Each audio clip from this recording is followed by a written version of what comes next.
Hello, fellow travelers. If your journey is taking you through South Dakota on I-90, I am very sure that you've seen the wall drug signs.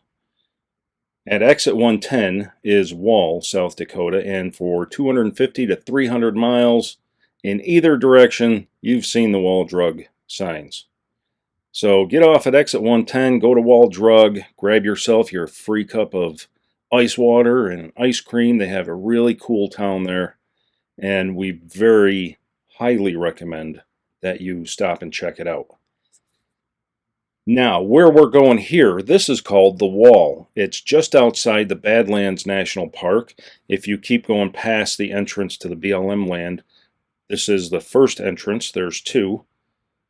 If you go past the second entrance, about 3/4 of a mile, I think, that's the entrance to the Badlands National Park. So, right here on your left-hand side, say hi to the cows. If you look up, you'll see RVs all along the edge there. What you're going to find up there is a 200 to 250 foot drop that goes right down to the Buffalo Gap National Grasslands. It is absolutely stunningly beautiful. This has got to be one of the best boondocking spots in the country. You've got to check it out. So the road that you're going to take, we take the second entrance up to the BLM land. It's about 6.5 miles away from the off-ramp. The first entrance is about 5 miles. So this is a maintained, quote-unquote, road. The day that we left, they were filling in the holes and the ruts and stuff. So they maintain it, but not very often. Even when it's unmaintained, it is still very passable. We have a 44-foot Class A RV, and we're towing a CRV. On the back of our rig, we have a hydrolift with an 860-pound Goldwing on it. So we just drive very, very slow when we're going on these roads.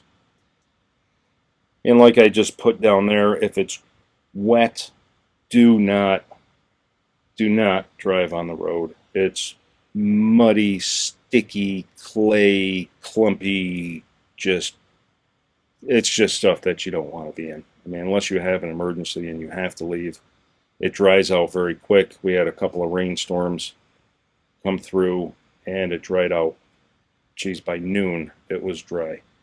So that little hole right there, we went up here last year to check it out, and on the Goldwing, and I didn't see that hole. I don't know how I didn't see it, but I hit that hole, and holy cow, I'm surprised we didn't break our backs. And the only thing that broke on the Goldwing was the center stand spring came off. So I dragged the center stand for about 10 feet before I pulled over and fixed it. So as you're going to see, like I said, this road is a little bumpy. It's rutty. There's potholes, but you'll be fine getting up there. At the end of the video, the wind kicks up when I'm flying the drone, and well, I crashed the drone. Hey, take a second and hit the subscribe button. It's in the bottom right-hand corner of the video. Subscribe, please. That does us a huge favor by showing YouTube that our videos are legit. At this point, I'm going to stop talking and let you guys check out the beautiful drone footage of the Wall, South Dakota. Make sure you stick around to watch the drone crash.